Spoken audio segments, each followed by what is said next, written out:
Here's a message from today's episode's sponsor. Pharmacists need to operate at the top of their license. Is that a challenge or goal your specialty pharmacy is committed to? Providing pharmacists with the data to support patients in a timely manner that improves adherence and persistence is a core service of Spencer Health Solutions. Spencer, our in-home medication management smart hub, provides patients with a simple solution to medication management and ongoing engagement. Our partner pharmacies receive patient data in near real time to support their clinical outreach, including telehealth access. If your specialty pharmacy group is ready to learn about available programs utilizing Spencer to serve patients in clinical trials or commercial pharma programs, visit spencerhealthsolutions.com/partners and connect with us. Spencer Health Solutions, the future of patient engagement from the home.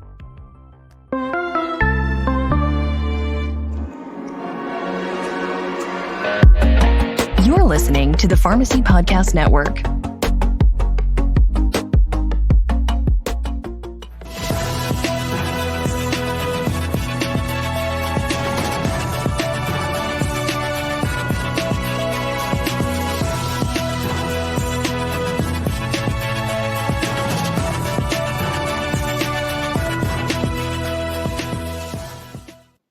Hey, welcome to This Week in Pharmacy. My name is TWIRx, founder of the Pharmacy Podcast Network, and it is a party today in the studio. This is the first time that we actually get to have a little party in celebration of the profession of pharmacy. Whoa. I'm telling you, I want to introduce some of my team members today. Number one, Shawn Nairn. Give it up. He is a pharmacist rock star here in the great city of Pittsburgh, Pennsylvania, and the one and only in Pharmacy 50. That's right. 50 Top most 50. influential Top 50. pharmacists. Hitter. Right. Big hitter. Representing the 412. I want to press the right button. No, that's not it. Oh, There we go. The show already shit the bed. We've been on for 2 minutes. You're shit the bed on the show. You're hitting the wrong buttons over there. I know, but I'm new at it. And I need to get this camera over so we could get a little bit of everybody. There we go. Everybody. You need to get bigger Everybody. straws too, because my drink is down here and I have to go pick it up every time. But if the straw went from the table all the way to my mouth, I wouldn't have to move. We're partying here. At Innovator. the podcast. This is the innovation Podcast innovation show. That's right. Representing the U.S. Pharmacy. If you don't have your shirt, for God's sakes, go to uspharmacy.com and buy a shirt, for goodness sakes. You guys make all kinds of money. I know you do as pharmacists out there. You can afford a shirt. Yeah. They're nice too. Good quality shirt there, Todd. Order your shirt. Anyway, U.S. The Pharmacy, Podfather. if you don't know, it's about supporting our veterans. And eventually I want to build enough programs for pharmacists out there who are concentrating on psychotropic medication and PTSD. We want to talk about how pharmacists can impact the lives of our veterans. And that's the whole purpose of the show. I want to go first to Shawn. Introduce yourself. Tell our listeners a little bit about who is Shawn Nairn. That's a pretty deep question, but I'll stick to the basics, Todd. Now, I have a pharmacy in Carnegie, ACORx Pharmacy. We specialize in the long-term care at home space, taking care of people around Western Pennsylvania. I've known Todd for a long time, been involved in pharmacy politically, had some retail stores in my day, just trying to further the profession. And that's why we jump on Todd's bandwagon, because he's a bus driver that's going to take us somewhere. Well, I want to tell a story, quick story. So I met Shawn when he was running hometown pharmacies out of the Green Tree, Pittsburgh area. And I had just bought a car wash because I was trying to level up my income and maybe to diversify. Because at the time I was in pharmacy technology. And at this time, I didn't even start the Pharmacy Podcast. Pharmacy Podcast didn't come till 2009. So this is pre-2009, which means that we've known each other longer than you probably realize. That is, let's go back to your pharmacy GPO days. I mean, at least, right? That's somewhere in that time frame as well. Software days. Where we had soft writers. By the way, shout out to soft writers coming back to the Pharmacy Podcast. We're going to have a series. I know. I'm excited about that. So anyway, that's where I started. That was like the beginning. It's in your heyday, baby. Yeah, I love it. Setting the world on fire. All right. So then you and I meet when you're running that operation, and then you have this crazy idea to build a specific organization that focused on home care with those flavors of long-term care management, packaging, and of course, follow-up services, what you're doing. Tell our listeners about like the vision of ACORx. Yeah, so it was born from exactly like you said. I was involved in some retail pharmacies. I was involved in some long-term care pharmacies. And I think it was just the sort of aha moment of, there's people living at home. There's not enough nursing homes. The aging population is aging faster than we're going to find homes for. It's too expensive to keep people. So if you don't need facility level care, it's a lot less expensive if you can do it at home. So it was just like this literally this natural, instant aha moment that was like, there's an opportunity here. And sure enough, we jumped in. My team was like, I said to my team, how do we do this? Everybody had ideas. Everybody pitched in. So we started doing this home-based compliance packaging out of some retail stores. And then at one point or another, we realized, hey, this is a beast. Let's fold it into its own store. And we did. And then that's where, we're at ACOR today, down in Carnegie. Down in Carnegie and that. I'm proud of you because I know that how hard it was to transition from where you were to where you're taking it. I know that there are services that are necessary for seniors to be able to live in very freedom-oriented environment, that they're almost skilled nursing, but not quite skilled nursing, where they still have mobility. You're encouraging mobility as a pharmacist. And if you think of what ACOR is beginning to build, and with the influx of baby boomers, which we're not even at the, by the way, guys, we're not even at the pinnacle yet. We're not at the heightened point from a population perspective. So we got a little while. So that's going to explode. So now we have community pharmacists like Shawn's models that are you're catering to long-term care type needs and services that are happening in these facilities, but you're keeping people at home, which is less expensive. And now you start employing technology like Spencer Health, which is why I want to talk to Mr. Antypas, Dr. Antypas.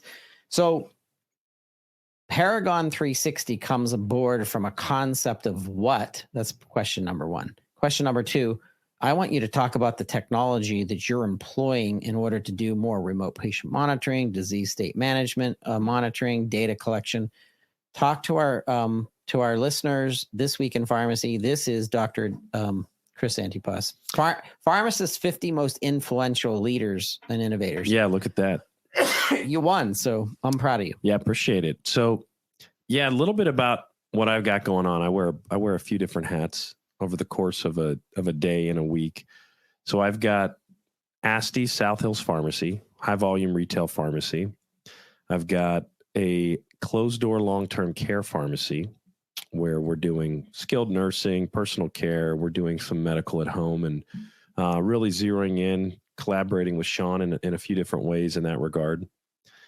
I've got the 340B pharmacy located in a clinic, and that rounds out my Asti's pharmacy gig. I have to give a shout out to my team there because I couldn't do any of that on my own. I've got my partners, Dan and Jen Asti, my father, Gabe, Antypas, and a couple team members, Samantha, Pizzarella, Amy Wilhelm. They give me the opportunity to look like I'm on the top 50 list because of them, really. Mm-hmm.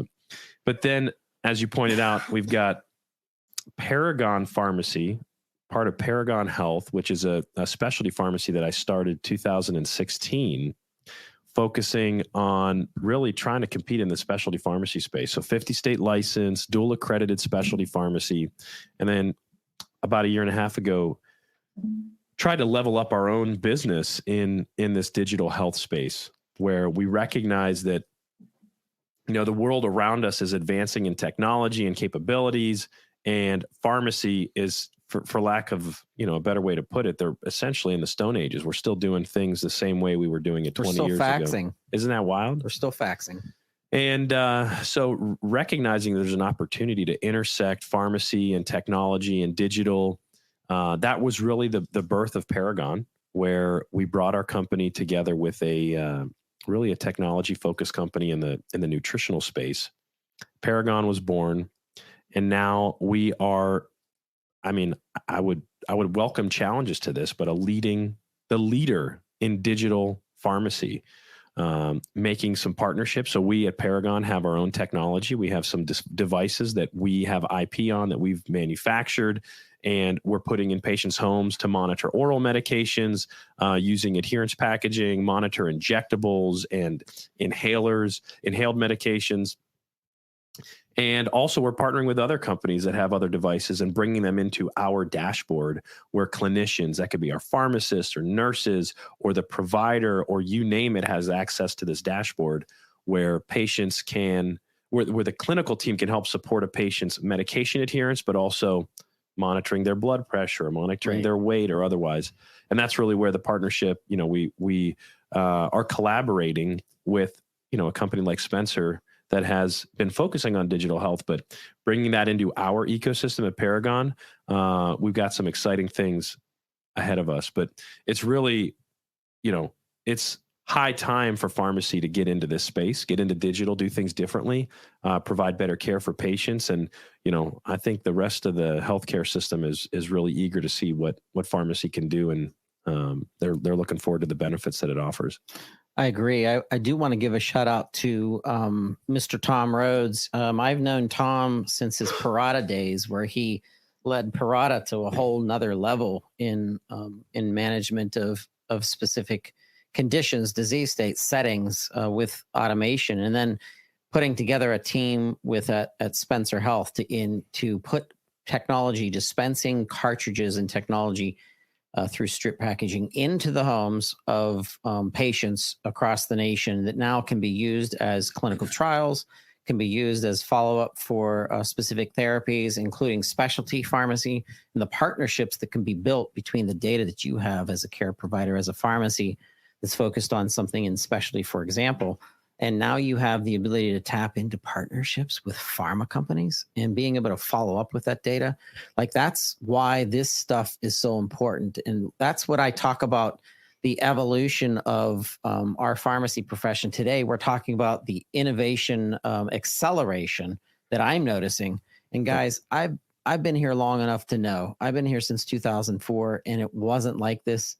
And we were, I don't know when the buzzword provider status came out, which, lost its shine per se from a national perspective, because it's taken so long for us to literally get provider status. Right. But we're not waiting around for that. It's not necessary to wait around from that. Shawn, I know you've had ideas to go from a community pharmacy operator, and you did an incredible job at growing the companies that you grew. You should take credit for where you took Hometown Pharmacy, and then taking some of the concepts that you had of some of the missing pieces to start keeping up with our seniors who are in their homes, who don't have access, and taking delivery to a whole nother level. That's kind of like part of the clinical trial stuff too, that you should be involved in, because you have the client base, you have the patient base. And how do we spread that throughout the nation for certain pharmacy owners out there who want to go the route that you went? Well, I think the gist of the conversation today is technology and pharmacy, and I mean pharmacy is now finally catching up to technology opportunities. Healthcare is a little bit behind, so there's so many opportunities across the healthcare spectrum if they can embrace technology. So there's and now is as great a time as any for development. I mean, pharmacy on one hand, like retail pharmacy, old school traditional stuff, it has a very short lifespan left if we don't get some breaks there. But at the same time, there has never been more opportunity in pharmacy, from remote patient monitoring. These are things that like Chris can talk about. Remote patient monitoring, the ability to manage medication, what am I talking about? Medication compliance at home, right? Machines that tell you when you open up the machine and, it tells you, did you take your meds? Did I not take my meds?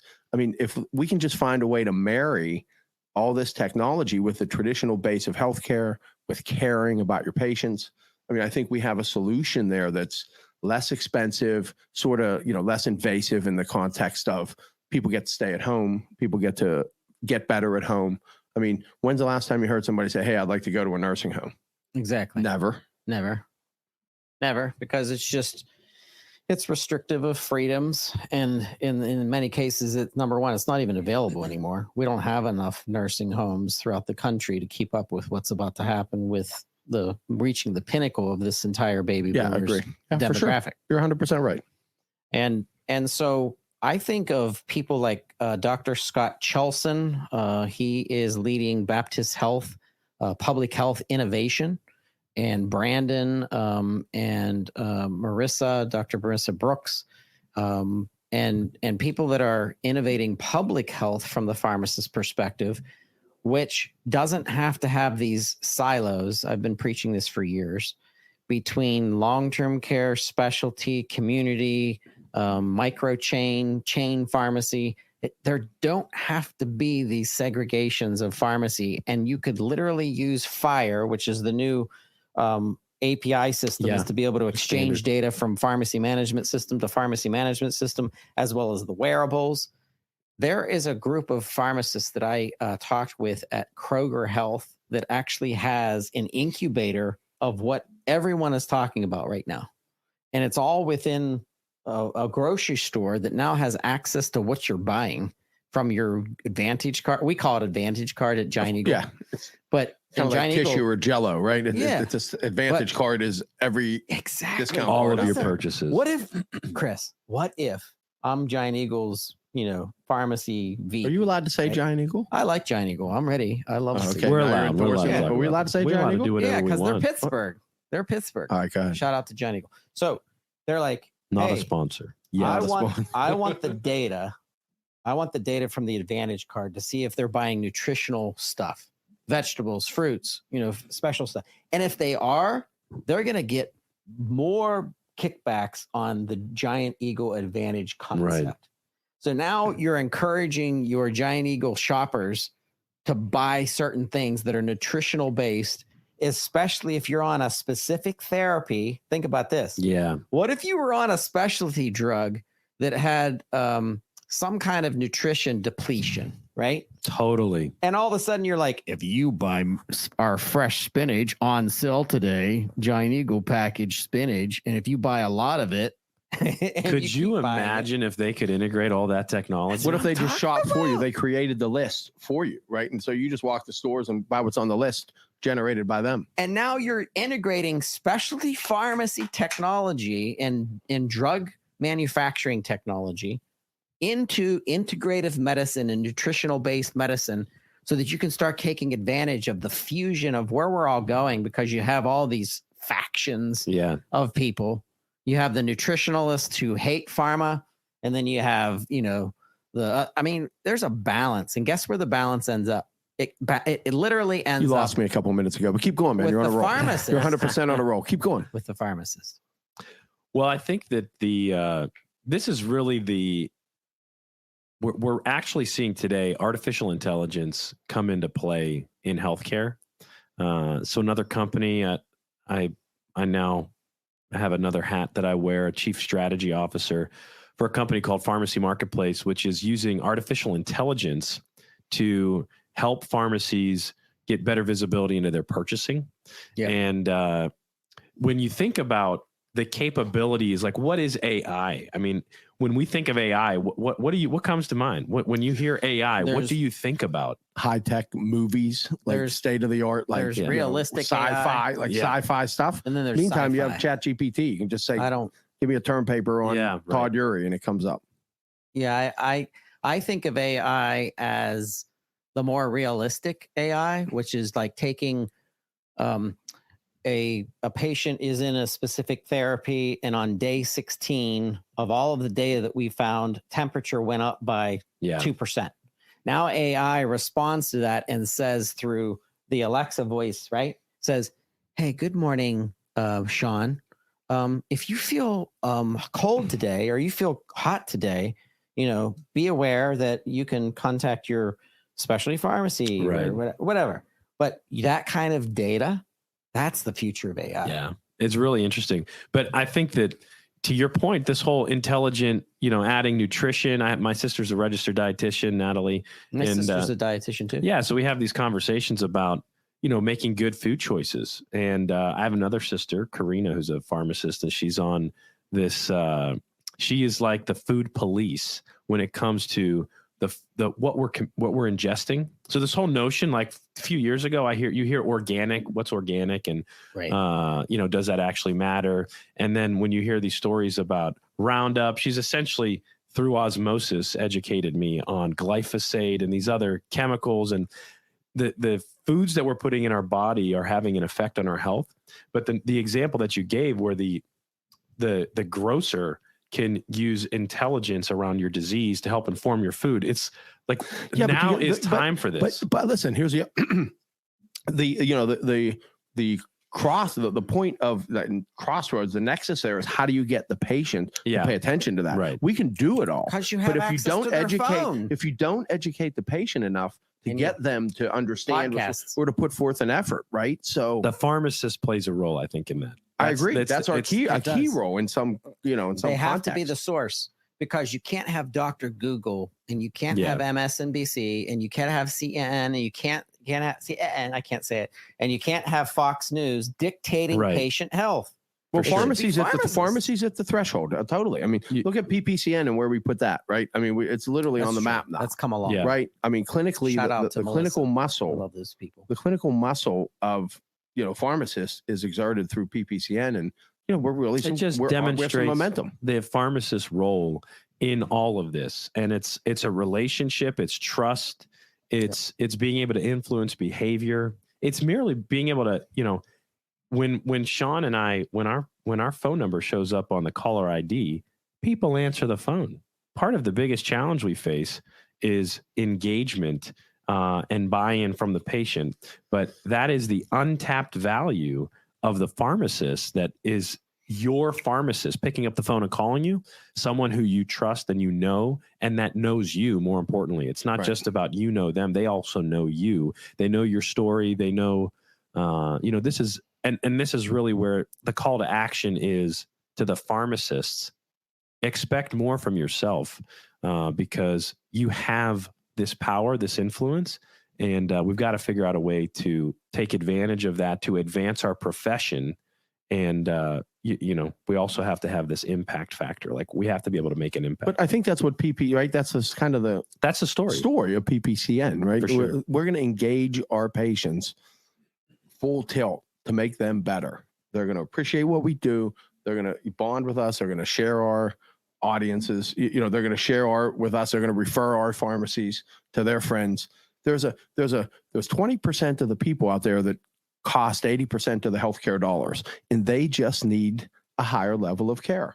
And I think focusing on that smaller population saves more money than focusing on, us three in this room. You don't have to spend $1 on us. We're not necessarily healthy, but we're healthy. In that regard. Some regards, we're healthy. By definition, we're healthy. Not as good as could be. I struggle with that, by the way. I've recommitted myself to health and to exercise. Doesn't look like many it. Times. You better look behind you. I'm 170 pounds. Yep. I'm 5'7". Did you lose weight? I need to be 155. How much weight you lose? 8 pounds. You better look behind you. What's back I there? found it. It's in my ass. Finally, I've always had a skinny ass, that skinny. Isn't that the shame? You don't got it where you need it, where you want it. Nobody ever has it where they need it. A shout out to what everybody goes through. This program took a turn for the worst. Yeah, we can't trust you, Shawn. I know you're not allowed to talk anymore. I didn't say it. You guys did. I do want to show you something. So let's look at this real quick. So the NCPA is working on more push and more lobbying with regards to the committee, House committee investigation that is keeping heat on the PBMs. And I just want to shout out to the NCPA and Doug Hoy and his team for getting and leveling up, because this has taken a long freaking time to get to this level where we're starting to really bring heat down on the PBMs. It's certainly not where it needs to be, in my opinion, but it's still eons ahead of where I started in 2004 and what I knew that had been accomplished. So, yeah, this is huge. This is a big deal. We, I read through some of the requests, the data requests that went out from this committee to the PBM, CMS, and I just hope that they have the knowledge. We got our champion, Buddy Carter, local shout out from South for Carolina. Guy Reschenthaler. who's here I local. want him on our show. I can get him on. He's Wait a second, guy. dude. He might be writing checks he can't cash down there. Guys, yeah. shut up. Listen, I'll get Guy on. I'm working security for the Guy show. All right. yeah. I'm telling you, this is a change. This is a change that I do agree. This is kind of unprecedented. I think we've been teased in the past that there's actually going to be meaningful change. But the reality is, so I outside of the pharmacy gig, I also do employer benefits consulting. So shout out to 13 jobs for Chris. I'm up to 13 now. I got 13. Henderson Brothers. Any more, I'm not going to be able to count. Henderson Brothers, Perigon 360, Asty's Pharmacy, and then what's the other one? Pharmacy Marketplace. Pharmacy Marketplace. I love Chick-fil-A. what's his name? Wade. Wade. Shout out to Wade. He works Shout out Sundays to at Wade. Chick-fil-A. Way back. Wade and I used to talk back in the day. Yeah. So Wade, here's this. Wade is a mad scientist. This is a guy that knows more about pharmacy. This is the inventory This is partner. our He's a guy. data analytics guy. He's not a pharmacist, but he and his brother own a pharmacy. He's they a took nerd, over their like family pharmacists. pharmacy, and he just knows everything there is to know about inventory and pharmacy management systems. He's right now on. He took a short-term transition out to Hawaii, the island of Oahu, with our chief technology officer, Matt Duranko. So if you're looking for a place to go and hang out and talk to some pharmacy nerds, Oahu, Hawaii, maybe we can do it. We can maybe do a on location podcast Absolutely. out there. We can Maybe get that we could do some fishing, some hard work out there. Listen, if I have to go, I will. I mean, it's going to be hard. I'll do my best. But it's this whole discussion of technology and innovation, and where even a pharmacy's largest expense is their inventory, and then second is your staff, right? That's right. And so why are we not leveraging technology in these ways? And I think that we're at the cusp. We really are seeing shifts in how this innovation can bleed into pharmacy, and I think it's going to take it over. I think we're going to see significant advancements. Well, that technology is just buttoned up against enough people willing to try it. The technology is there, right? But it's just getting the buy-in. I mean, pharmacy is a very stodgy, old school, blue collar profession, and in general, it just is. And we have to admit that if you want to penetrate it. But the guy, the longer you're in existence, that means the better operator you are, because it's very hard to survive in that space nowadays. So if you're in there, kudos to you, but keep your momentum going and get outside the box. I think is what a message to give. Get outside the box, man. That's where all the action is. By the way, every community is different. Okay, so if you're a business owner, you're a pharmacist business owner, what's working in Pittsburgh might not work in Austin, Texas, and might not work in Sebastian, Florida. Right. Shout out to Teresa Toll. She's my dad's pharmacist. I love you, Teresa. She's the best. She's been amazing. She's a rock star. APHA president. She's the CPSN. She's person down there too, right? APHA. Yeah, she's heavily involved. CPSN. I talked to her. APHA president. What's her name? President. Teresa Toll. Hi, Teresa. Teresa Toll. She's just the best. It's I talked Indian one time. River Pharmacy. Mm-hmm. Wait, Indian River? I think it is. I have no idea. So. I'm not sure a pharmacy. I have literally no idea. She's a rock star. Yeah, she is. Her community pharmacy is so amazing, where she integrates this whole integrative health thing that's going on, and the shift to being more attentive to nutrition and good products. And so I want to talk products for just a second.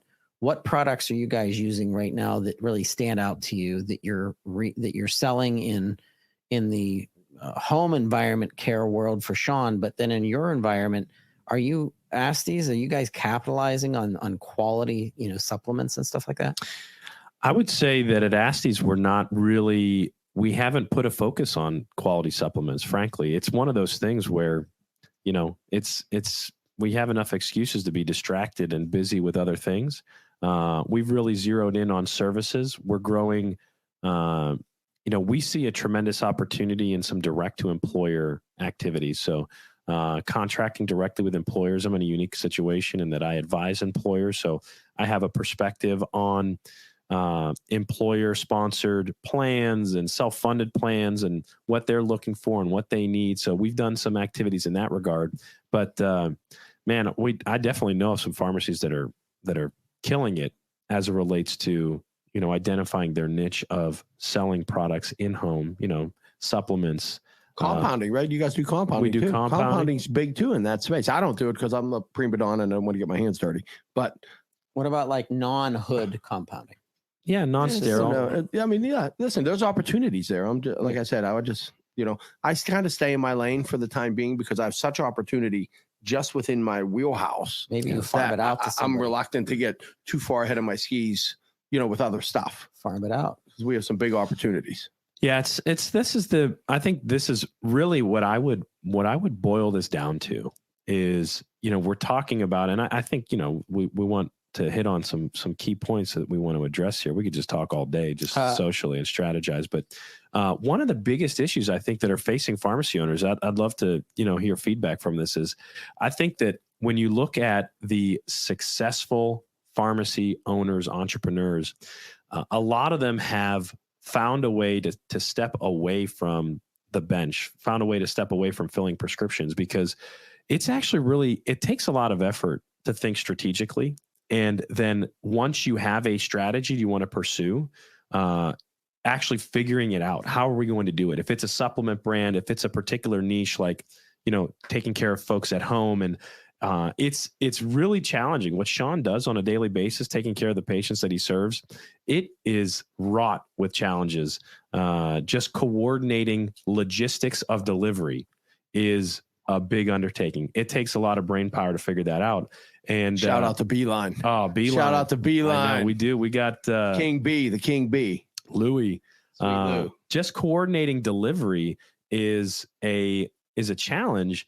And so when you think about why aren't pharmacies doing things, I think that's the other thing we have to acknowledge is that it is very taxing to figure out how to build prescriptions appropriately, to make sure patients get what they need, to do things accurately, efficiently. You're worrying about paying the bills. And then you have to find time to think strategically about, am I going to launch a new line? Am I going to get into technology? I think that is arguably one of the reasons that we haven't seen this, penetration of innovation across the board. I mean, it's definitely happening in pockets, but there's still some basic opportunities that aren't even like technology investment savvy. Again, PPCN, clinical oriented programs, right? Like the problem is a lot of pharmacies just can't get to these clinical opportunities they have. They don't have the bandwidth. Enter another job. So tell them about it, Shawn. What are you doing? Is that a fucking softball I just threw out there or what? I think Did so. you like how I set that up? I loved it.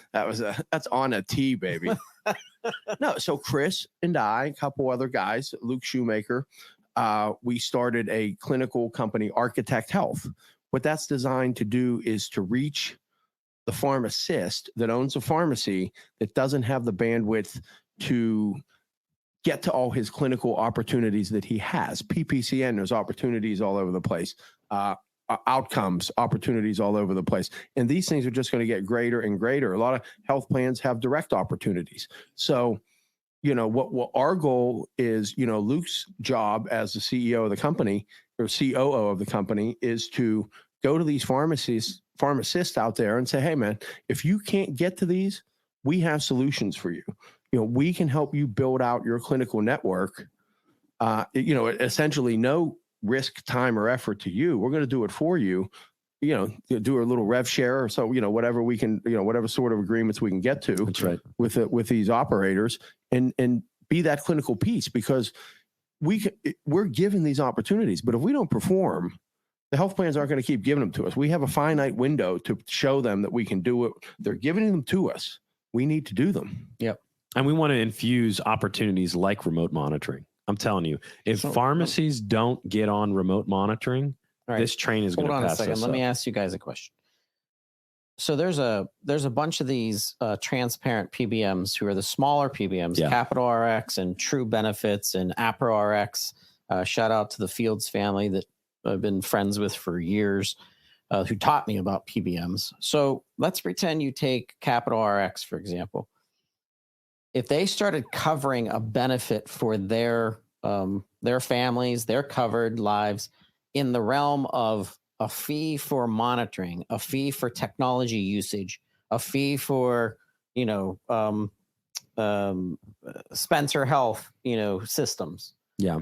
Fees that were driven to a closer connection of care, data, and usage, where now their closed network which is reimbursing for technology usage, basically digital therapeutic reimbursement for pharmacy-oriented services. Yep. Is there anything happening right now in that? I think that we're at the cutting edge of that, where, at least on the employer-sponsored plan side, that's what's so intriguing. It's almost like an untapped opportunity for pharmacies to work directly with employers. But when I'm on the other side of that wall, I'm talking to these employers and I see how eager they are to manage total cost of care. I look at these PBMs and I see they have to differentiate themselves.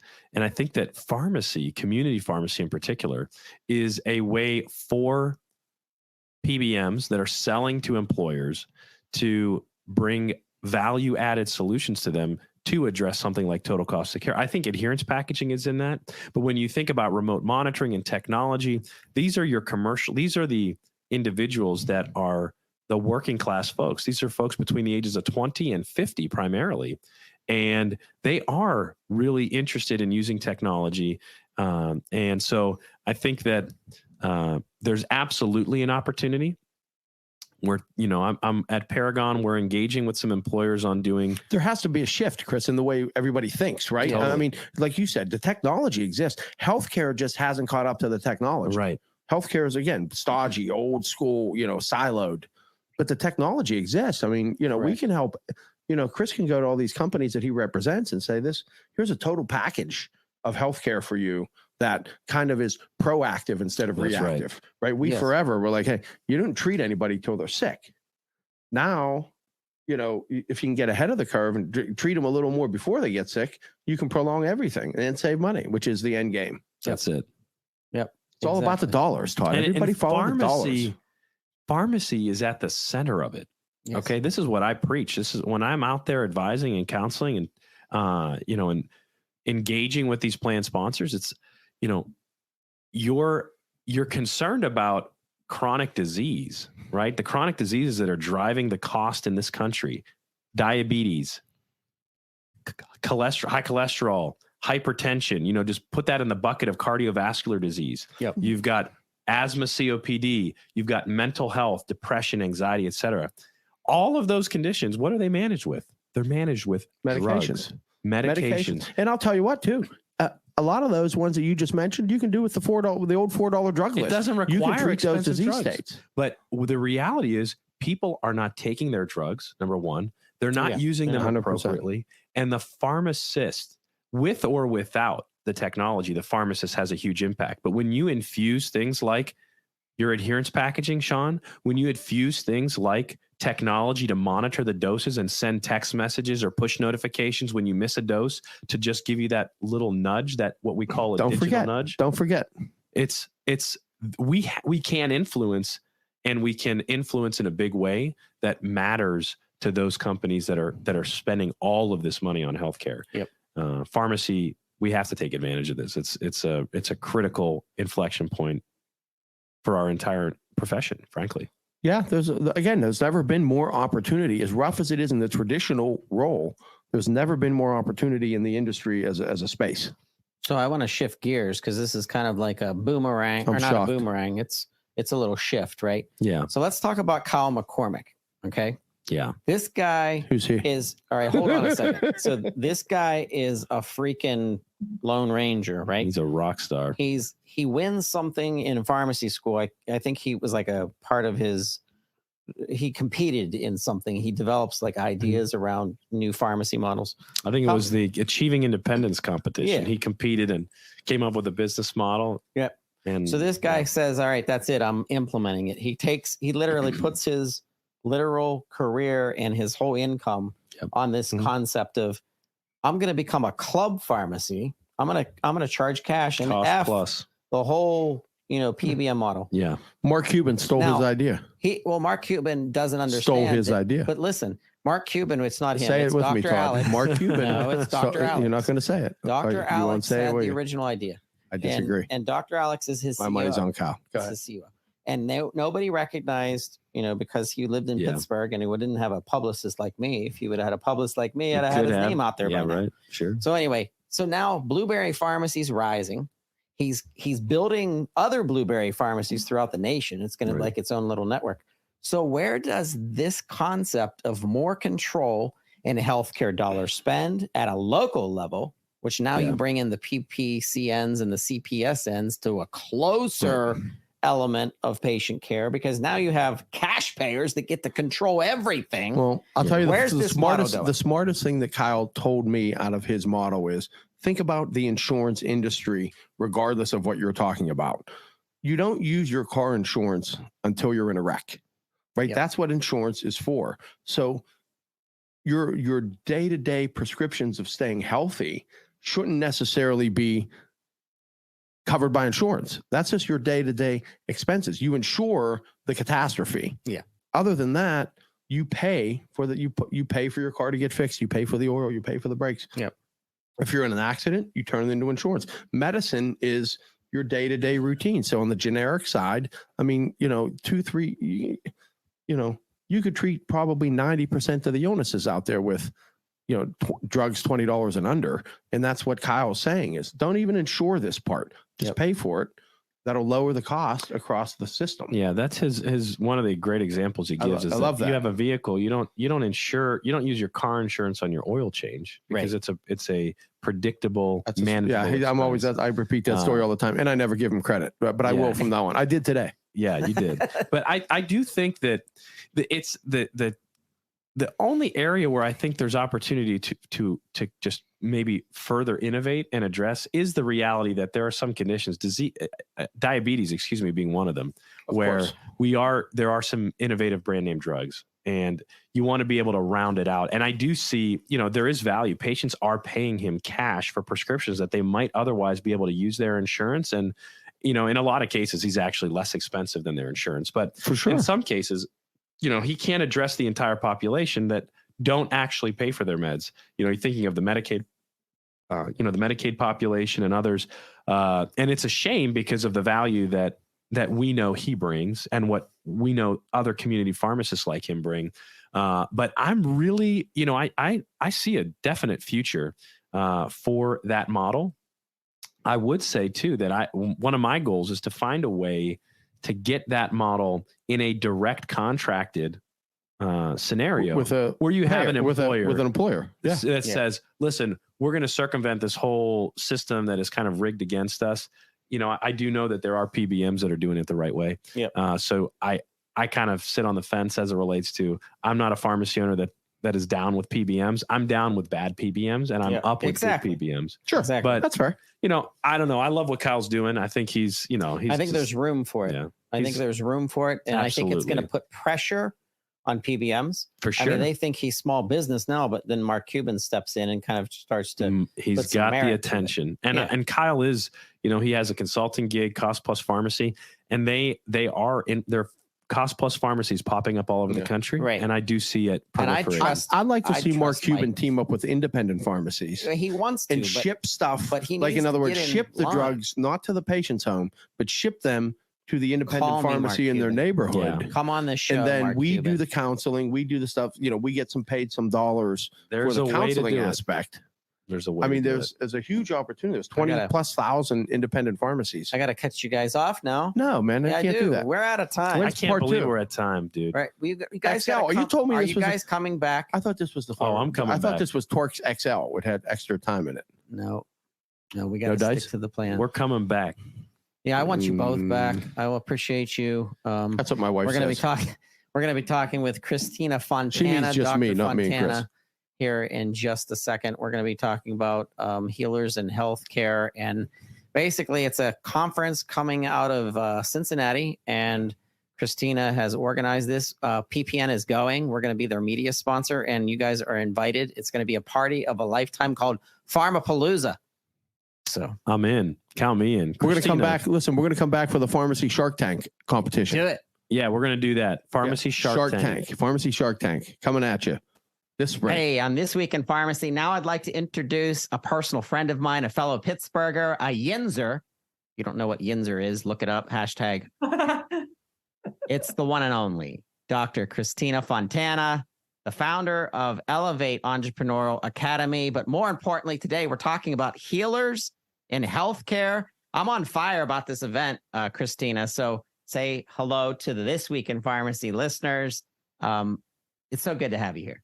Oh my gosh, thank you. Yes, I'm a Yinzer now. I guess you can say that. Even though I'm from New York, you'll hear the accent come out. But yeah, I've been here long enough. You have been. You have been. You have been. I'll never forget seeing you in the Post Gazette on the big yellow bridge. Yep. Seeing the word pharmacist and seeing how much there was in you to do something that is different. You didn't come across as kind of the standard person that is working day to day. And back then in your life, you were in the chain pharmacy world, but you knew that you wanted to do something more. And I think that was 5, 6, 8 years ago. And now here we are where you're running a brand new conference called the Healers in Healthcare Show and Healers in Healthcare Conference. Would you tell our listeners why you're building this and a little bit more about it so that they know it and they can participate? Yeah. So there is a gap that exists in our healthcare system. And I think that a lot of pharmacists are actually healers. We went into pharmacy to help our patients get better, to help them heal. But a lot of, what you just said about being in chain pharmacy, literally we're chained to the golden handcuffs.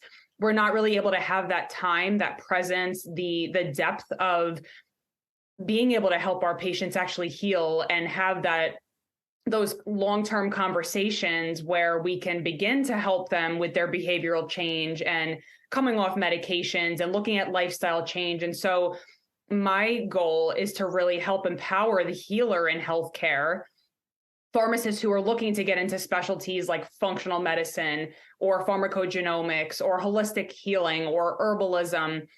All of these little, healing specialties are popping up. And now people are wondering, well, how do I actually take my idea to implementation? And so that's where this conference and this movement really comes from, because we weren't taught that in pharmacy school. We weren't taught how to build a brand, how to create podcasts, how to think in entrepreneurial ways. And so I want to come to the forefront of this movement and bring together all of these amazing experts that we're going to, talk about in a little bit here, so that you can come to an experience to learn, to grow, to network, to help take your entrepreneurial idea all the way to implementation, to network with a high quality group of people so that you leave this conference knowing that you are supported, that you can call on someone like Delon Canterbury or Jerika Dodd or Todd Urey or whoever else that you're going to be connected with. I want you to just think about the infinite possibilities that can exist when you say yes to an opportunity like this, to be immersed in an experience where you are going to learn and think beyond, outside the box of what's possible, of what we've been taught, of how we have to be, and what we're allowed to do as pharmacists. I think that there is so much growth, and I'm so excited about this because our pharmacy profession is changing, and we are at the forefront of this movement to bring more healing to the profession. So that's what this is about. Hey, and this is not your first go around in conference. You've been doing conferences for a while now. You have some amazing events that are happening at some of the most beautiful places in the country down south. I have the FOMO when I watch your conferences, the fear of missing out, because I want to be there, especially the places that you pick that are gorgeous. But share a little bit about what you've done in the past and building up to the Healers in Healthcare Conference, which in my opinion, I think it's going to become your Super Bowl every year. Yeah, I'm super excited. It's going to be an annual event. So beginning of May every year, that's my intention. And it's going to be, I'm saying, the biggest pharmacy party in history, because we're having Pharmapalooza. Pharmapalooza. And I'm just so excited for that. So yeah, I started off actually doing local events where there was like 10 people there. And, I had a videographer, I started to get testimonials, and that's how you build, right? I didn't start here. I started years ago, talking about, weight loss and healing in that aspect. And my first event, I actually just posted about this. It was called Fit, Fabulous, and in Control. And it was here locally. And I actually started off, doing that. And then I went and did bigger events and had events down in Florida, multiple different events. And that was more so about transformation, but I attracted a lot of pharmacists, a lot of healers in healthcare. And then with the book that came out, last year, our book that you're in and that you wrote the foreword for, the word healer, yes, there it is. The phrase healer in healthcare came through to me. And so I trademarked it and I started the Healers in Healthcare show. And then an idea dropped in and what I heard intuitively was like, this has to be a conference. Yeah. And so it's been different iterations of these little retreats. And now it's like, boom, we're ready for the big enchilada here. Absolutely. I like that. I love enchiladas. Hey, So let's talk about the venue. We've chosen Cincinnati, Ohio. So let's talk about where it is and when it is. Yeah, so it's at the Summit Hotel. So ironically enough, it's a summit. We're bringing together all of these pharmacists. And to me, it's just, I think that word is so perfect. Like I was looking at a lot of different hotels, but this hotel is gorgeous. It's elegant. It's a huge venue. We're having it from May 5th to the 7th in Cincinnati. Super excited for that. So yeah, we're ready to go. Excellent. You mentioned some of your oncoming speakers. Jerika Dodd and I have been friends now for years. We've supported her in her transformation of people that she's helped and coached. Yeah. She is amazing. She's moved from Atlanta out of the country, I think Puerto Rico area. And I think she might be back in Atlanta with her Jack Russell, which were fellow Jack Pistachio. Yep. Exactly. So tell me about the other speakers that are coming to the event. Give us a sneak peek. First of all, I want to just say that all of them have a servant heart. For me, if you know me for a while, I talk a lot about energy. Yep. And I knew that when I brought this conference together and I, curated the structure with the speakers and the speaker panelists and volunteers and everybody that was going to be necessary to bring this to fruition, I just kind of put out there, I said, I want people who are servant leaders. And that's exactly what I got. So I'm going to just share the lineup because I'm super excited for all of these people to be involved. You included. So we have Kimber Booth, Jerika Dodd, Thea Blystone, Sujin Jun, Kelly Schaub, Trish Franchetti, Delon Canterbury, Sue Paul, Katie Wood, and of course you. So that is just a taste of what you're going to get. And I love the fact that all of these people have, you always hear me talk about, what's your brilliance? What are your gifts?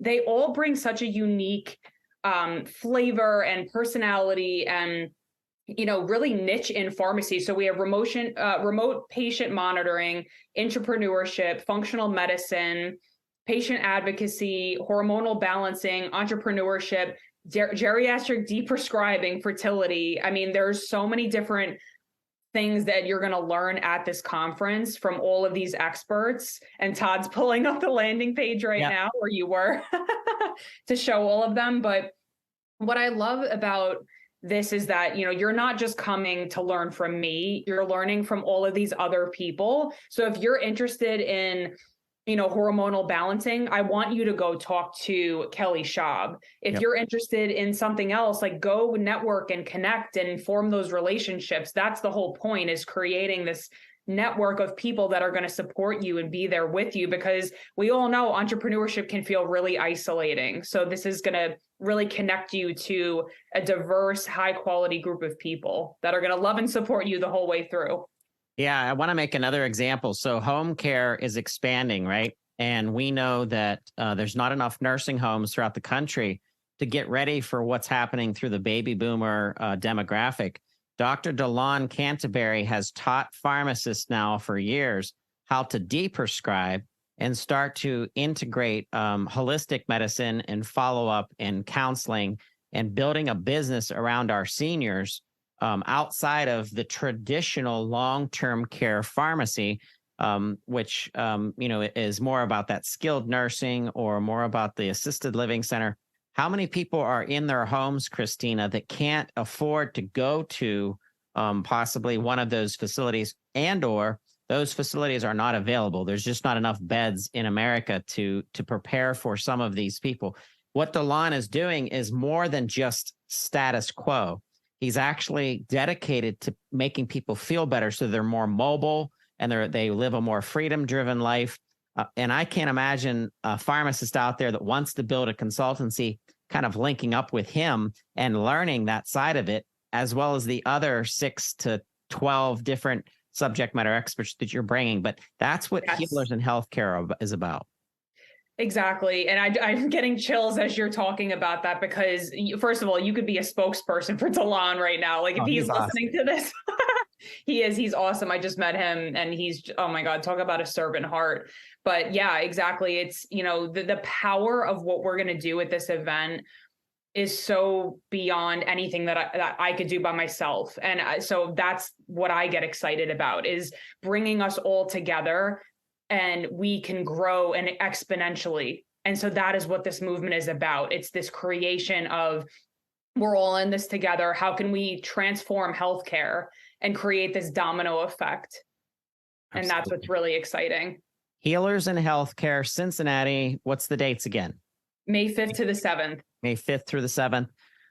Awesome. If you have any questions, This Week in Pharmacy is going to continuously be promoting this event. Watch for us on LinkedIn, on Twitter, on Instagram. We're going to be tagging the Pharmacist Coach, which is Christina's main handle on Instagram, as well as Facebook. And what we'll do is we'll continuously share the link. So if you're interested in attending the event in Cincinnati, please reach out to the PPN, the Pharmacy Podcast Network, reach out to the Pharmacist Coach, reach out to any of the speakers that are being mentioned. They'll know about it.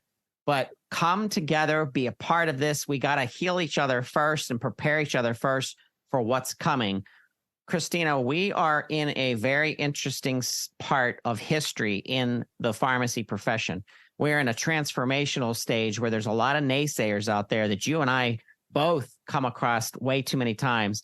And we have to ignore the naysayers, because we are the ones pulling the pharmacy industry into this next generation care, mobile care environment, where we're using remote patient monitoring, pharmacogenomics, technology, telemedicine, things that are happening in data sharing.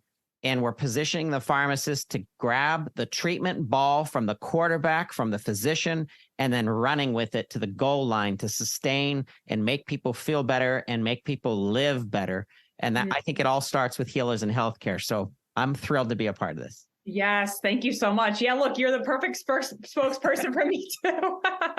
Absolutely. I believe in you. I believe in it. I believe in what pharmacists are doing. So I'm going to continue to beat the drum, and we'll actually have you back on This Week in Pharmacy before the event, just to give us a quick update to get everybody charged up. But awesome. I really appreciate you being here today. Thank you so much for having me.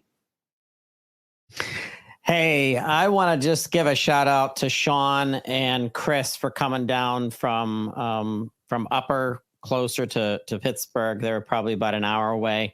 I want to give a shout out to pharmacists for this week of everything that you've been working on. Also the NCPA for all the work that you're doing in PBM reform. A shout out to the NACDS, the National Association of Chain Drugstores. You are part of this fight, PBM reform, and we very much appreciate you. And I hope to work with you for your annual conference coming up. Stay tuned for next week, This Week in Pharmacy. We're going to be talking about additional ways to help to evolve our profession. And I'm excited to bring in some additional remote. We won't have anybody in the studio. If you want to be a part of this show and sharing the evolution of our profession, please reach out to me at publisher@pharmacypodcast.com. That's publisher@pharmacypodcast.com. I also want to give a shout out to our sponsor for today, and just a shout out to Finn and the Integra X-Files podcast. If you haven't learned and heard about that podcast, they do an amazing job talking about pharmacy technology. And I'm very thankful to our listeners as well, and how this is growing and how to actually see it growing, and also our new hosts that are part of our team. And if you have a podcast and you're thinking, you want to get into continuing education, if you want to develop payable series where it might be something that you want to be premium station, we have relationships with organizations like ConveyMed. If you take a look at conveymed.io, our series on there that's dedicated to preparing our P4s for the NAPLEX, naplexpodcast.com is on there. But this has been a wonderful This Week in Pharmacy. We are going to be at the APHA 2023 in Phoenix, Arizona in March, end of March 24th through 27th. I can't wait to see everybody there. We cannot wait for Pizzas Not Working. Dr. Candace Olusala will be there with us, and Dr. Bled Tanoe. So excited about this opportunity. This has been amazing This Week in Pharmacy. And like I said, a shout out to all of you that have given us feedback, and we appreciate you. A shout out to my crew, Brady, Tyler, and Rachel for putting this together. I could not do it without you. And we are out. See you later.